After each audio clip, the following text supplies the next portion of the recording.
দীর্ঘদিন ফেসবুকে প্রেমের পরে আজকে প্রথমবার দেখা করতে যাবে রিফা। তাই সকাল সকাল ঘুম থেকে উঠে রান্না করতে যায়। রান্নাঘরে সাহেলা ছিল। মা, আজকে একটু বেরোতে হবে আমার। কোন মহাকাজে যাবেন আপনি? আজকে বাড়িতে অনেক কাজ আছে। তুই বেরোলে এসব কে করবে? মা, কাল করব সব। কাল না, আজকেই করতে হবে। কোথাও যাওয়া চলবে না তোর। মা, খুব দরকার। চুপচাপ কাজ কর। আমাকে দরকার দেখাতে আসবি না একদম। রান্না শেষ করে রিয়ার রুম মুছে দিবি আগে। মেয়েটা আমার ধুলোবালি একদম সহ্য করতে পারে না, অ্যালার্জি আছে তার। মা, আমি যদি কাজ শেষ করতে পারি তাহলে যেতে দিবা? কাজ করতে করতে বিকেল হয়ে যাবে তোর। বিকালেই যাব। ভেবে দেখবো। রিফা খুশি হয়ে কাজ করতে থাকে। তাড়াতাড়ি কাজ শেষ করতেই হবে। সিফাত যে অপেক্ষায় থাকবে তার অপরিচিতার। রান্নাবান্না শেষ করে রান্নাঘর গুছিয়ে রুমে যায় রিফা। ওড়নায় হাত মুছে ফোনটা হাতে নেয়। সিফাত বেশ অনেকগুলো কল দিয়েছে। রিফা মুচকি হেসে কল রিসিভ করে। এতক্ষণ লাগে কল রিসিভ করতে? সরি, কাজ করতেছিলাম। কখন আসবে? কয়টায়? কোথায় দেখা হবে? তুমি কিন্তু শাড়ি পরেই আসবা। আমার শাড়ি নেই। আচ্ছা ঠিক আছে, আমি তোমার জন্য একটা শাড়ি নিয়ে যাব। নেক্সট টাইম ওই শাড়ি পরে আমার সাথে দেখা করবা। তোমাকে শাড়িতে দেখতে ইচ্ছে করছে। আমাকে তো কখনো দেখেন নাই, যদি পছন্দ না হয়? কে বলেছে দেখিনি? আমি মনে মনে প্রতিদিন তোমায় দেখি। তুমি আমার হৃদয় জুড়ে আছো অপরিচিতা। যে হৃদয় থাকে তার সৌন্দর্য দেখতে হয় না। তারপরও যদি খুব বিশ্রী দেখতে হই আমি, আপনি যেমনটা কল্পনা করে হৃদয়ে রেখেছেন তেমনটা যদি না হই? তাও ঠিক। তখন কি করব? কি আর করবেন, আমাকে ভুলে যাবেন। ভাবছি ডিরেক্ট বিয়ে করে নিব পছন্দ না হলে।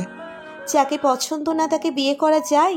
পছন্দ অপছন্দ জানি না, তবে এইটুকু জানি আমি কল্পনায় তোমাকে যতটা সুন্দর ভেবেছি, বাস্তবে তুমি তার থেকেও বেশি সুন্দর। আমি তোমাকে দেখে ভালোবাসিনি যে আবার না দেখলেই ভালোবাসা কমে যাবে। আমি তোমাকে না দেখেই ভালোবেসেছি। কখনো তোমার কাছে পিক চাইনি, কারণ তোমাকে দেখাটা আমার বেশি জরুরি না। তোমার সাথে সারা জীবন কাটাতেই চাই, এটাই বেশি জরুরি। তুমি শুধু আমার থাকলেই হবে। রিফা মুচকি হাসে। এত বেশি কেন ভালোবাসেন? কারণ তুমি আমার, তাই। 12টা বেজে গেল প্রায়। কখন আসবে? আমি বাসা থেকে বের হওয়ার সময় জানিয়ে দিব। শুক্রবার বলে একটু বেশি প্রবলেম হচ্ছে। কি করব বলো? শুক্রবার ছাড়া তো আমার ছুটি নেই। তুমি বললে হয়তো থেকে যেতাম তোমার সাথে দেখা করার জন্য, ছুটি নিতাম। কিন্তু তুমিই তো বললে প্রবলেম হবে না। সেরকম প্রবলেম না, আমি ম্যানেজ করে বেরোতে পারবো। ঠিক আছে তাহলে রাখছি, সাবধানে আসবা। আর শোনো। হ্যাঁ বলুন। ভালোবাসি। আমিও ভালোবাসি। ফোন কেটে ক্লান্ত শরীরে না খেয়ে রুম মুছতে যায় রিয়ার। রিয়া বসে বসে ফোন দেখছিল। রিফা ফ্লোর মুছছে। রিফা, পরে করে নিবি, এখন আয়, আমার চুলে তেল দিয়ে দিবে। রিফা অসহায় চোখে তাকায়। আপু, আমাকে একটু বেরোতে হবে, প্লিজ, রাতে দিয়ে দিব। আজকে তো শুক্রবার, তো কলেজ প্রাইভেট তো কিছুই নেই, তাহলে যাবি কোথায়? রিফা আমতা আমতা করতে থাকে। কোথাও যাওয়া চলবে না, আগে আয়, আমার চুলে তেল দিয়ে দিবি। মোছা শেষ করে দি। না, আগে তেল দিবি, তারপর মুছবি। রিফা হাত মুছে রিয়াকে তেল দিতে চায়। রিয়া আরাম করে বসে রিফা দাঁড়িয়ে দাঁড়িয়ে তেল দিতে থাকে। রিফার মাথা ঘুরছে না খাওয়ার কারণে। সে তাড়াহুড়ো করে তেল দিতে থাকে। এতে বিরক্ত হয় রিয়া। আস্তে আস্তে, আরামসে দে, এভাবে ব্যথা পাই আমি। রিফা হতাশার নিঃশ্বাস ফেলে আস্তে আস্তে তেল দিতে থাকে আর ঘড়ির দিকে তাকাতে থাকে। এই তো 2টো বেজে গেছে। সময়ও কি শত্রুতা করছে রিফার সাথে? তেল দেওয়া শেষ করে ঘর মুছে বের হতে হতে 4টে বেজে যায়। এবার রিফা তাড়াহুড়ো করে রেডি হতে থাকে। সাজার সময় নেই। চোখে একটু কাজল আর ঠোঁটে হালকা লিপস্টিক দিয়ে ওড়নাটা মাথায় চাপিয়ে বেরুতে যায়। তখনই সাহিলার সামনে আসে। তোকে বললাম না আজকে না যেতে? কথা শুনিস না আমার? পা বড় হয়ে গেছে না কি তোর? তুমি তো বলেছিলে কাজ শেষ করতে পারলে যেতে দিবে। মুখে মুখে তর্ক করছিস? সব কাজ শেষ করেছিস তুই? শুক্রবারে তোর কিসের কাজ? রিফা কি উত্তর দেবে এবার? কি বলবে মাকে? কোথাও যাওয়া চলবে না তোর। কোথাও যেতে দিব না তোকে। সেজে গুজে সংসেজে বের হচ্ছে, পা ভেঙে রেখে দিব আমি। জামা কাপড় পাল্টে বাইরে আয়, কাজ আছে। মা, প্লিজ যেতে দাও। আমি আর কখনো কোথাও যেতে চাইবো না। প্লিজ মা, আজকের মতো যেতে দাও। না করেছি মানে না। কোথাও যাবি না তুই। বেশি কথা বললে থাপ্পড়ে গাল লাল করে দিব বিয়াদব। বলেই চলে যায় সাহিলা।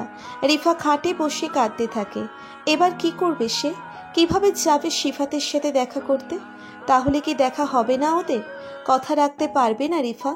আবারও ফোন বেজে ওঠে। স্ক্রিনে সিফাত নামটা চলচল করছে। রিফা চোখের পানি মুছে কল রিসিভ করে।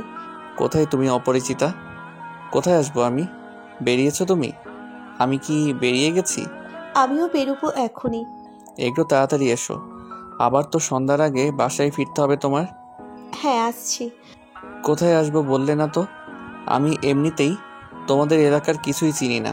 সাহিলার কণ্ঠ শোনা যাচ্ছে, তাই রিফা চুপ করে আছে দরজার পাশে। সাহিলা ওই পাশে গেলে সে দৌড়ে বেরিয়ে যাবে, এটাই তার মতলব। ওই পাশ থেকে সিফাত হ্যালো হ্যালো করছেই। সাহিলা রান্নাঘরের দিকে যেতেই রিফা দৌড়ে দিতে যায়, আর সোফার কোণার সাথে বেঁধে তার ফোনটা গিয়ে দেওয়ালে বাড়ি খায়। মুহূর্তেই ভেঙে গুড়িয়ে যায়। রিফা ভাঙা ফোনের টুকরো হাতে নিয়ে কেঁদে ফেলে। এই ফোন আর ঠিক হবে না। আর ফোন ঠিক না হলে কি করে যোগাযোগ করবে সিফাতের সাথে? আর বাবা তাকে আর ফোন কিনেও দেবে না।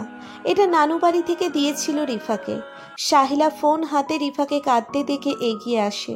শয়তানের বাচ্চা, ফোনটাকে খাইলি তো? কিনতে টাকা লাগেনি তাই না? আমি বাইরে যেতে দিলাম না বলে ফোন ভেঙে ফেললি? আমার রাগ ফোনের উপর খাটালি তাই তো? আসুক তোর বাপ আজকে বাড়িতে, এর একটা পিহিত সেই করবে। এত রাগ কই থাকে তোর? আমি ইচ্ছে করে ভাঙিনি মা, পড়ে গিয়ে ভেঙে গেছে। মিথ্যে বলবি না একদম। তোরে আমি হাড়ে হাড়ে চিনি। তুই ইচ্ছে করে ভেঙেছিস। আমি যেতে দিলাম না সেই জন্য আমাকে তো মারতে পারলি না, রাগটা ফোনের উপর খাটালি। রেফার কথা বলে না, কারণ লাভ নেই। সাহিলাকে বোঝানো যাবে না, সে বুঝবে না। বাবার কাছে নালিশ করবেই সে। রেফা ভাঙা টুকরোগুলো নিয়ে রুমে চলে যায়। তার ঘরে একটা ঘড়ি পর্যন্ত নেই। ফোনটাই ছিল তার একমাত্র সম্বল। রেফা কাঁদতেই থাকে। খানিকক্ষণ পরে রিয়া আসে। রিফা, কান্না করবি না তুই। পড়ে পড়ে কাঁদছিস কেন? আমার খিদে পেয়েছে, পাস্তা বানিয়ে দে। রিফা চোখের পানি মুছে উঠে বসে। বোনরা নাকি বেস্ট ফ্রেন্ড হয়। কই রিফার বোন তো বেস্ট ফ্রেন্ড না। সে রিফাকে বোঝেই না। রিফার 5 বছর বয়সে তার মা মারা যায়। বছরখানেক রিফাকে বাবা আগলে রেখেছে, কিন্তু যখন বুঝতে পারলো এভাবে চলছে না, রিফাকে সামলে আবার কাজ করা দুটো হয়ে উঠছে, তখন সে বিয়ের সিদ্ধান্ত নেয়। সাহিলা ছিল রিফার বড় খালা। রিয়াকে 10 বছরের রেখে সে মারা গেছে। রহিম চিন্তা করে সাহিলাকে বিয়ে করলে সাহিলা রিফাকে বেশি ভালোবাসবে। খালারা তো মায়ের মতোই হয়, কিন্তু সাহিলা উল্টো। ছোট থেকেই দেখতে পারে না রিফাকে, সমানে টর্চার করে যায়। আর রিয়া, সে তাই। অনিচ্ছা থাকা সত্ত্বেও রিফা রান্নাঘরে ঢোকে। রিয়া বসে বসে ফোন দেখতে থাকে। তার দুটো ফোন। রিফা পাস্তা রান্না করে রিয়াকে দিয়ে আবার ভাত বসায়। সিফাত দীর্ঘ 5 ঘন্টা এদিক সেদিক ঘোরাঘুরি করে রিফার নাম্বারে 1000 বার কল দিয়েছে, কিন্তু রিফার ফোন বন্ধ। 5 ঘন্টা অপেক্ষা করে সে ক্লান্ত শরীরে বাড়ি ফেরে। অধীর আগ্রহে বসেছিল মমতা আর মিথিলা। কলিং বেল বাজতেই মমতা দরজা খুলে দেয়। মিথিলা বই পড়ছে। কিরে, কেমন দেখছি? কবে যাব প্রস্তাব নিয়ে ওদের বাড়িতে? সিফাত মায়ের কথার উত্তর দেয় না। সে চুপচাপ গিয়ে মিথিলার পাশে বসে। মমতা দরজা আটকে সিফাতের অন্য পাশে বসে। ভাইয়া, চুপ করে আছো কেন? কিছু হয়েছে? অপরিচিতাকে পছন্দ হয়নি? সে তোর মনের মতো না। মা, ও আমার মনের মতো। ওকে কখনোই আমার অপছন্দ হতেই পারে না। ও পৃথিবীর সবথেকে সুন্দরতম মানুষ। বেশ রেগে বলে সিফাত। ঠিক আছে, বুঝলাম আমি, কিন্তু হয়েছে কি তোর? মুখটা এমন করে রেখেছিস কেন? শাড়ি দিয়েছিলি? আমি যে তোকে বললাম একটা আংটি কিনে নিতে, নিয়েছিলি? ওকে পরিয়েছিস? সিফাত 2 হাতে মুখ ঢেকে কেঁদে ফেলে। চমকে ওঠে মমতা আর মিথিলা। ভাইয়া, কাঁদছো কেন তুমি? আব্বা, কাঁদছিস কেন? কি হয়েছে তোর? বল আমায়। অপরিচিতা আমায় ঠকিয়েছে মা। ও আমার সাথে বেইমানি করেছে। আসেইনি আমার সাথে দেখা করতে। ফোনটা বন্ধ করে রেখেছে। আমার ইমোশন নিয়ে খেলা করলো ও। আমার সাথে বেইমানি করলো। কি করে পারলো মা? আমি ওকে পাগলের মতো ভালোবাসি। ও কেন ঠকালে আমায়? কেন ঠকালো? মমতা কিভাবে ছেলেকে সান্ত্বনা দেবে বুঝতে পারছে না। অপরিচিতার সম্পর্কে যতটুকু জেনেছে সেই মেয়ে তো এমন না। একবার কথা বলেছিল মমতা, কি সুন্দর কণ্ঠ, কেমন ভদ্রভাবে কথা বলে। সেই মেয়ে এমনটা করবে? ভাইয়া তুই তো বলেছিলি অপরিচিতার সৎ মা, হতে পারে জানতে পেরেছে তোর সাথে দেখা করতে আসছে, তাই ফোন নিয়ে বন্ধ করে রেখেছে। অপরিচিতার ঠকানোর মতো মেয়ে না ভাইয়া। সিফাতের কান্না থেমে যায়। মিথিলা তো ঠিকই বলেছে, এমনটা তো হতেই পারে। ভাইয়া তুই ভেঙে পড়িস না, তোর অপরিচিতা কখনোই তোকে ঠকাতে পারে না। সে হয়তো খুব সমস্যায় আছে। আমি যোগাযোগ করব কিভাবে ওর সাথে? ওর খবর না জানা পর্যন্ত শান্তি পাবো না আমি। একটু ধৈর্য ধর, অপরিচিতা নিজেই কল করবে তোকে, একটু ধৈর্য রাখ। রাতে রহিম বাড়ি ফিরতেই সাহেলা তার কাছে বলতে শুরু করে, আজকে তোমার মেয়ে বাইরে যেতে চেয়েছিল ভর সন্ধ্যায়। আমি তাকে আটকেছি বলে নিজের ফোনটা আছাড় দিয়ে ভেঙে ফেললো। আসলে মারতে চেয়েছিল আমায় মারতে পারেনি তো, তাই ফোন ভেঙেছে।